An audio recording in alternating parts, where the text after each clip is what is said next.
and welcome to the Homemade Podcast Sports. This is your host, J Pop.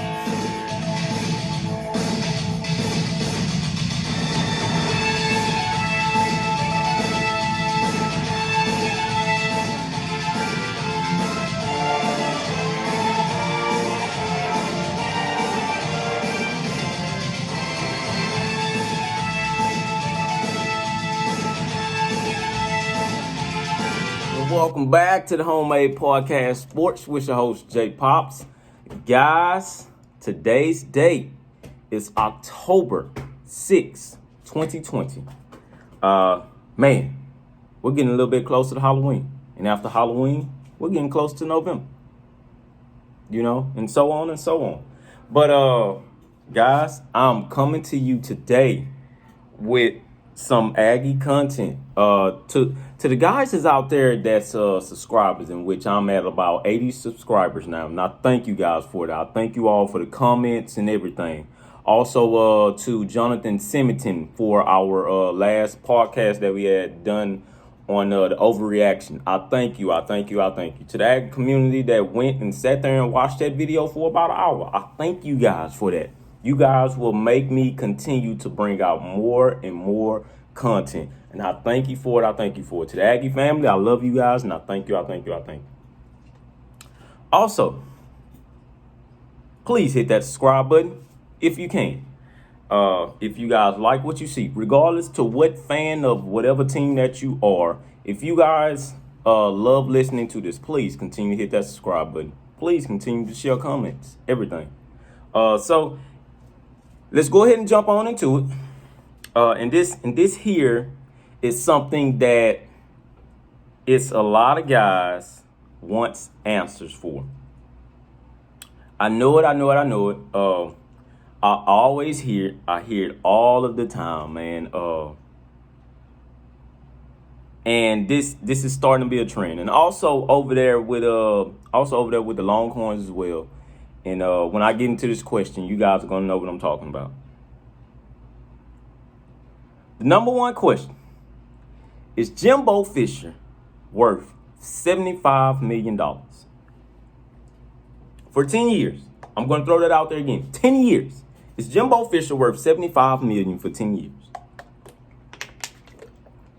That is the number one question that every Aggie fan, well, I'm not going to say every, but that is the number one question that I want to say maybe about 25% of the fan base, Aggie-wise, are asking. Also with others, with other college football fans, is Jimbo Fisher worth 70? Especially with the Florida State fans. They really don't think he's worth $75 million, although that guy got them a national championship. But it's in the Florida State podcast, so we're not going to get into that. Anywho, so the number one question is Jimbo Fisher worth $75 million? Well, let's go ahead and get on into it. So, I was listening to a podcast, last night, and it was the Late Kick Live with Josh Pate. Please check him out on YouTube, guys. If you guys haven't already, please hit that subscribe button, because that guy there, he is oh so good. He is so good at what he does, and I love that podcast. My very first love, though, was the College of 247 College Football podcast with Barton Simmons and a lot more other guys that's on that podcast. But if you guys haven't subscribed to that, please go and hit that subscribe button on those guys as well, because those guys are very good. But anywho, so he said something very, very interesting, and this is what he said, and he hit it on the nail, by the way. That I've been saying in other words per se. But anywho, let's go ahead and say what he said. He stated this is what he stated about $75 million. He stated that $75 million. Well, I don't care if you pay him $75 billion. An increase in salary doesn't mean that you're going to get an increase in production, nor does it mean that you're going to get a national championship right off the bat. Neither. Nor does it mean that you're going to beat Alabama every once a year. Close the statement. You guys have to really take that into account. Regardless of how much you pay anybody, that does not mean that you're going to win automatically. That does not. We see quarterbacks get paid all the time in the NFL. We see guys in the NBA get paid top dollars all the time. That does not mean anything. That doesn't mean that you're going to win because you just paid somebody. Hell, you give me $50 to $60 an hour. That doesn't mean that I'm going to build you something, or that doesn't mean that I'm going to put everything together in 1 or 2 years. No, that does not mean that. That doesn't mean that. I want you guys to really think hard on that. That doesn't mean anything. Hell, the guy at Amazon, of course, he's almost a trillionaire now. And I'm talking about Jeff Bezos. Just because he's a trillionaire and Amazon is worth this and that doesn't mean that they're going to change everything in 1 year. No, it takes time. It takes time, man. It takes time. Anywho, let's not jump off the subject. So, after that statement, of course, let's get into it. So, my thoughts. Jimbo Fisher is a darn good head coach. The man is brilliant. He's very, very brilliant, okay? People may not think that because of, what our A&M records have indicated now throughout the years, but the man is brilliant, people. The problem is that Fisher just haven't hit the reset button. He has not hit the reset button on the offensive side of the ball. He has not yet hit it. He has not. The guy who has hit it, though, in which we want to see him beat year in and year out, is Nick Saban. It's Nick Saban. And a lot of guys may not want to admit this, but guys, come on, man, we have to admit it. We want a Nick Saban. Or we want somebody better than Nick Saban, or at least can compete with Nick Saban. In order to get that, you have to do the same things that Nick Saban and other guys are doing. First off, Nick Saban recruits his ass off. Okay? That's one thing. Second of all, Nick Saban loses people year in and year out. What Nick Saban does is he goes and get guys that nobody wants, bring them in, let them prove a point, and after that, they're gone somewhere else. But that's the Nick Saban formula. Nick Saban himself has adjusted. He's at the top of the college football world, and what Nick Saban keeps on doing is adjusting year in and year out. We all have to remember that Alabama was not a passing team at one point. So what Nick Saban has done was go out and get coaches to help in the passing game and get his whole offensive side of the ball refreshed. And now they look better than ever. Hell, if you can put them in Oklahoma together, Lincoln Riley and Nick Saban right next to each other, you would think that Alabama is Oklahoma on how the way they're throwing the goddamn football. Now Nick Saban has the first round quarterback under him. And hell, he might have another one with Mac Jones. Who knows? I don't know. But anyways, we're not talking about the Alabama, but I'm just giving you a perspective of what the reset actually means. You have to reset. So I believe that that's what most of us are frustrated about, maybe. Me, myself, I do not like to hurry up offense, but do I want to see a couple of pass plays down the field? Hell yeah, I do. I do. But we're going to talk about those things and why Jimbo Fisher is so brilliant and why he is worth that $75 million. in my honest opinion, he is worth $75 million. It's a 10-year contract. It's $75 million for 10 years. Within those $75 million, you have to do a lot of things to get to where you want to be. He wasn't going to get there right off the bat because you gave him $75 million. No, we have to all understand that. He wasn't going to get there because we paid him $75 freaking million. No. That is not how this works. No, that is not how this works. Within that $75 million, you got to take a couple of losses, man, and see where you need to develop at, see what you need to learn at, see what you need to fix. We all have to understand that. But anywho, let's get back to it. So, you guys have to remember that Fisher was running the ACC for about 4 years. 4 dominant years over there. Jimbo Fisher was running the ACC. All right, and Jimbo Fisher had the national title. Hell, he went undefeated in the ACC for 2 years straight. 2 years straight. He did. He went undefeated for 2 years straight. Also, E.J. Manuel, guys, forget about him. I know, because the thing is this. Guys have to stop saying and have to stop asking, well, is Jimbo Fisher a quarterback whisperer? Yes, he is. Jimbo Fisher can develop quarterbacks, man. The problem is that guys only remember Jameis Winston because Jameis Winston was the guy that got the national title, and Jameis Winston was the guy that got the undefeated record in the ACC, and Jameis Winston was also the guy that was the Heisman Trophy winner. So guys just only want to remember that. Guys act like they don't remember E.J. Manuel going in the first round also. Guys, E.J. Manuel went in the first round too. It's just a simple fact of that. I don't care who you are. You can have a damn good quarterback under you and you developed him like no other. When that guy gets to the NFL, that is a whole nother ball game. That is not on you at that point.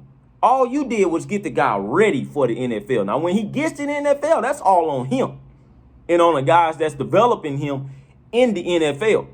So we have to stop putting those two terms on each other. We feel like, well, hell, he's in the NFL and look at him now, man. He in the... No, guys, it's not like that. When these guys are with these coaches and they develop into Heisman Trophy winners and et cetera, when they get to that next level, that's not on their college coach. Because they were the first guys that had them. Oh, no. The guys at the next level, which is the coaches that get paid that's getting paid top dollars. No, man, that's on them. We cannot keep blaming the coaches for that. No. We cannot do that. So I hate the simple fact that guys only remember Jameis Winston under Jimbo Fisher. No, man, come on, man. Get out of here with that nonsense. DeAndre Francois, I'm going to tell you like this. He was going to be another guy that was going to get put into the NFL. It's just a thing with DeAndre Francois. He got hurt. But DeAndre Francois was another guy that was a part of a 10-win season. He was a part of that 10-win season at Florida State under Jimbo Fisher. He developed as well. It was just the guy got hurt, man. He got hurt. And then Jimbo Fisher left after. I understand that. But E.J. Manuel was another guy up under Jimbo Fisher. Jamarcus Russell, I know that was years ago. The offenses have changed now. I understand that. But he was another guy under Jimbo Fisher. Developed real good. Just got to the NFL, and he wasn't all that good. But like I said, that's a whole nother game. Hell, we can say that about a lot of coaches. You know? So, man, we have to put that to rest. We have to. Anyways, so, yeah, man, we have to remember that Jimbo Fisher was running that ACC for about 4 years until the number one team in the land right now, which is Clemson, bought a guy. They brought in a guy by the name of Deshaun Watson. Yes, by the name of Deshaun Watson, and who won a national title. He has one too. He went to that championship game 2 times. But they brought in a guy by the name of Deshaun Watson who won a natty. That just generally took over the entire conference. Okay? and which they're still doing today. Any ACC fan that's listening right now, that is Clemson's conference. Until somebody steps up to the big dog. That is Clemson's conference at the moment. I honestly believe that they're going to run this decade. They're going to run that ACC decade until somebody else has something to say about it. Talking to you, North Carolina. Mac Brown. Till you have something to say about it. Talking to you, Florida State. Get your shit together. So you guys can come. All right. But anywho, this is an ACC podcast, so we're not going to talk about Clemson here. I was just giving you a perspective. Okay? Anywho. So, the difference between Fisher and Sumlin is that Sumlin had a winning season right off the bat with Manziel that ultimately put pressure on him to win more instead of actually developing the way he should have been doing. Why people don't see that, I have no clue. We're not going to get that winning season like Sumlin had, although I want that.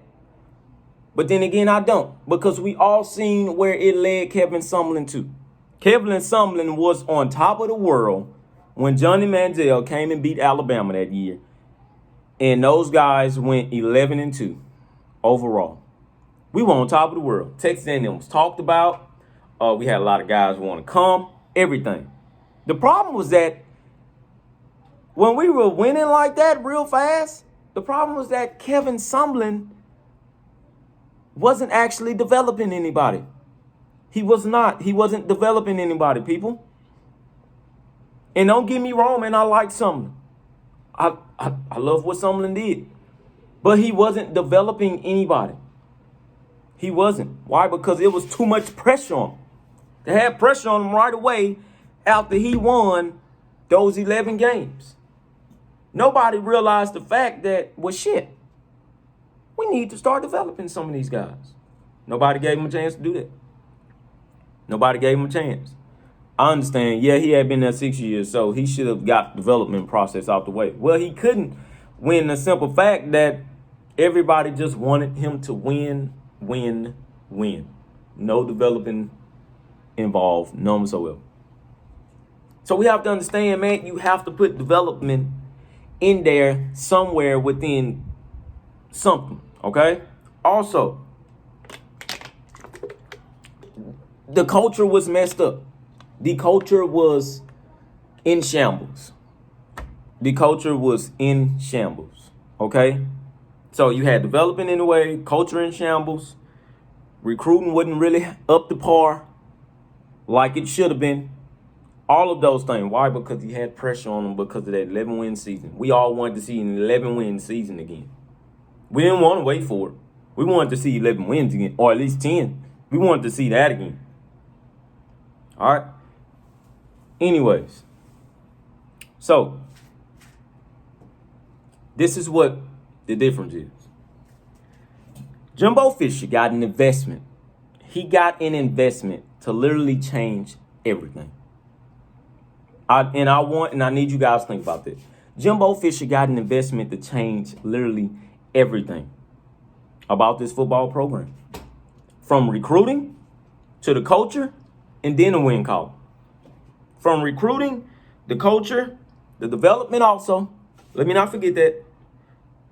Recruiting, the culture, development, and then wins.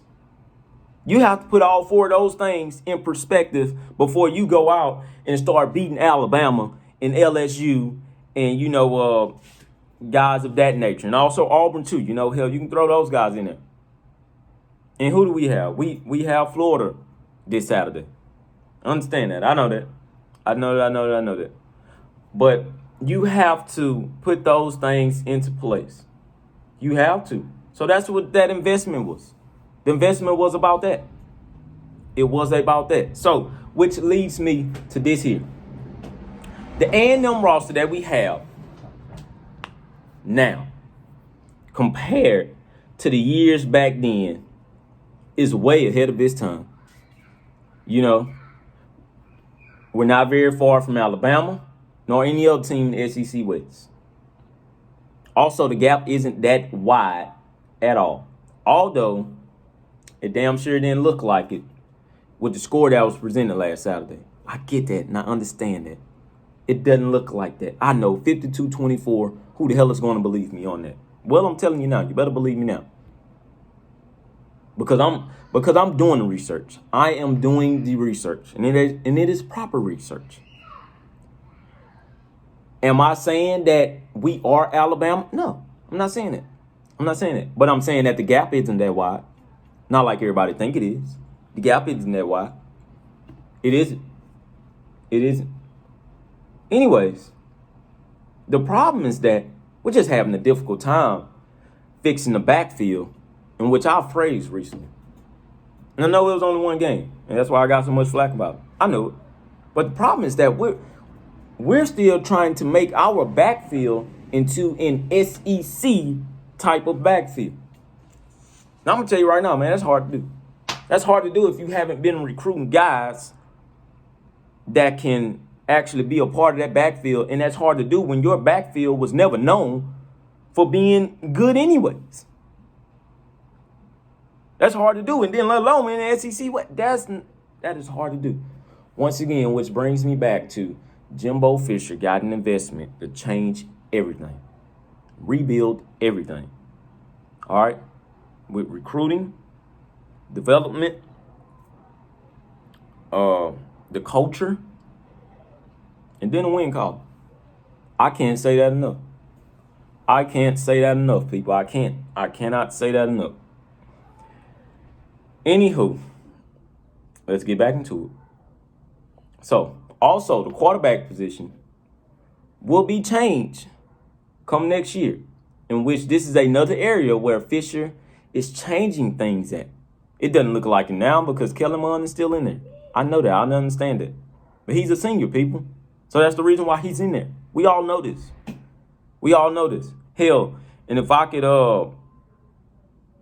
remember, Nick Saban done the same thing. And I hate to keep on using Nick Saban, but Nick Saban done the same thing. Until he just actually noticed, hey, man, I have to change up some shit. You know? So, this is what I'm letting you know, and this is what I'm telling you. You know, but anywho. But this is another area where Fisher's changing things at. Also, with the tight ends in which Fisher has added. You know? So, in reality, to my fellow A&M fans, we just have to be patient.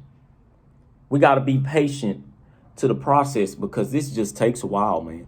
It takes a while. We weren't going to get it right away. It takes a while. For all the programs that are on top right now, and including Georgia, and Georgia is just a quarterback away. They're a quarterback away from winning that national. They're a quarterback away. But even Kirby Smart had to go into there, and he had to change the whole culture around. You guys think Mark Rich was doing that? No, man. Hell no. Hell no. Mark Rich never had a defense like Kirby Smart had. So he's changing. He's changing. But he also has to evolve with the offense, you know. We all understand that. You know, but anyways, but us A&M fans have to be patient with the process, man. Because it just takes a while. It just takes a while. Now, is it taking longer than expected? No, I don't think so because myself, I didn't expect the national title this year anyways. So if anybody was in this third, I don't understand why you guys were thinking that we were going to get a national title in the third year. No. It's only a select few hand of coaches that can go and get a national title in their third year, let alone their second. Okay? But if you're going to get that, you have to have a roster that was set in place for when you actually got there. LSU, they had a national title because they were just a quarterback coach away. They were just an offensive coach away from winning the national title. Okay, LSU had already had the talent. It's just LSU could never show it because of the offensive scheme that they were running. Okay, Man, guys have to remember that LSU always has had a top 10 roster. They've always had a top 10 roster. It's just the offensive scheme were holding them back on a lot of things. They've always had a top 10 roster. Before Ed Orgeron even hadn't gotten there, LSU had a top 10 roster. Okay? So you guys have to remember that, man. You guys have to remember that. You got to. All right? But to my A&M fans that were expecting that title in year 3, I don't know why, because I was not expecting the national title. Now, did I have high hopes for my team? Yes, and I still do. In which I'll get to the talent against Florida later on this week. Okay, so please be on the lookout for that. I will get to that. But I didn't expect the title. And that was because I knew that we were tearing down and rebuilding.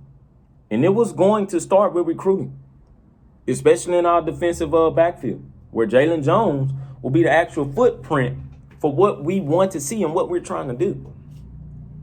Now, that Jalen Jones give you a positive perspective during the Alabama game when they dropped 52 on us? No, but hell no, nobody in that game on defense gave you a positive on anything. You know, it was just our backfield just kept on getting beat. Now, will Mike Elko change that? Yes, I believe so. I believe he will. Because for Mike Elko to get 52 put on him, you know, for those guys to have 16.1 yards per pass play, that was their average, 16. That would kill anybody on first down. 16. You only need 10 yards for a first down, Pete. Getting 16 is way more than what you asked for. I can tell you that much. But to my A&M fans, you know, that's getting impatient. All I ask from you guys is this here. Just be patient with the process. Jimbo Fisher will get it fixed. Jimbo Fisher is smart. He knows what he's doing. The thing about it is that Jimbo Fisher will come to his senses. I don't know whether it be this year, next year, or whenever, to say, okay, well, I need to start changing this offense up. And when he does that, you can best believe that we'll start running the table just a little bit. Not saying that we're going to be dominant, people, by all means, because Alabama and LSU and Auburn is still in this goddamn conference. They're still in the SEC West. They're not going anywhere. They're not going anywhere at all. And I can also tell you this here. If you were to put Jimbo Fisher with Texas A&M and put them back in the Big 12, man, I can tell you this right now. We probably run the Big 12. A lot of guys don't. A lot of guys may not believe that, but we'll probably dominate the Big 12. Hell, you put it in the Pac-12, and I'll bet your ass that we'll probably dominate the Pac-12. Big 10, no. Ohio State got something to say about that. So I can't say that. Can't say that at all. But what we're building is an SEC roster, man. That is what I'm getting to. We're trying to get out of those Big 12 ways of doing everything, you know, because it still feels like we're stuck in the Big 12 sometimes. And it still feels like some of our fan base is stuck in the Big 12 sometimes. We're not in the Big 12 anymore. We're not. So Kevin Sumlin was actually still kind of recruiting on a Big 12 level. In order to play with these powerhouse SEC teams, and especially in the West, you got to recruit SEC heavily. You got to recruit like you're an SEC school. So what we're doing now is laying a footprint to let people know that, no, man, we're in SEC school now, people. We're in SEC school. So what Jimbo Fisher is doing is bringing in talent. And I'm not going to lie to you. Hell, you probably put us over there in the ACC right now, and it'll be a battle every year between me and Clemson, between A&M and Clemson on who's going to win the ACC. I can honestly tell you that. I can tell you that all the way. There's a lot of guys that probably ain't going to believe in that neither, but they're a lie. They're a lie. You can put us over there right now, and it'll be a battle between Clemson and A&M every goddamn year for that title. You know? But it's just the problem is that we're in the SEC West, and we're trying to claim ground. But teams are in the way, and teams are going to forever be in the way. They're going to be there. LSU, Auburn, Alabama, they're going to be there. They've been in that conference forever. Hell, we're just getting started over there in that conference. We've been there for 8 years. But that don't mean shit to their 50, 60, 70 years. Shit, they've been doing this. Problem is that Alabama has a coach that's been doing it for over 12, 13 years now. And we're going to a new decade, and he looks like he's just now getting started again. Problem is that LSU is just getting started. Shit, Auburn, Gus, you just don't know what the hell you're going to get out of Gus. But Gus has been there. He's been doing this. He's been in that conference. He won a national title with Cam Newton. He was the offense coordinator, hell. Took over and almost won another national title. With not a quarterback. That guy wasn't even a quarterback. So, man, we just have to be patient. Our time is coming, and our time is closer than what people think. So a lot of guys may not believe in it, but that's okay. Guys will believe it when they see it. I understand it. And what I want to say to you is Jimbo Fisher worth $75 million? Yes, he is. He is. Because the simple fact that that's just what they gave him. Obviously, they believed in it. They gave him a national championship trophy. But this here is what people act like they don't remember. They didn't put a date on that. They just gave him the trophy, Pete. They didn't put a date on it because they didn't expect the date right away. Nobody is in the athletic department scratching their heads right now saying, did we make the right decision? No. They gave the guy 10 years. 10. It's just some fact that we expect to get double-digit winning seasons within 5 years. And then after that 5 years, you have to make that double-digit winning season stay stable, and then you get your national title. So I'm just saying, think about that. Think about that, people. Think about it. Let it soak in your mind. Think about it. Once again, it's the Homemade Podcast Sports with your host, J Pops. Guys, please follow me on Facebook at hashtag Homemade Podcast Sports. Please follow me on Instagram at JPops2020. And also follow me on Twitter at JPops05. I love you guys, and I thank you. To my Aggie fans, I thank you. Hashtag Gigamags. And thank you guys for tuning in to the hashtag Homemade Podcast Sports. Please, guys, subscribe to the YouTube page and also follow me on Twitter at JPops, on Instagram at JPops, and also on Facebook at hashtag Homemade Podcast Sports. Thank you guys once again. Hashtag Gigamags.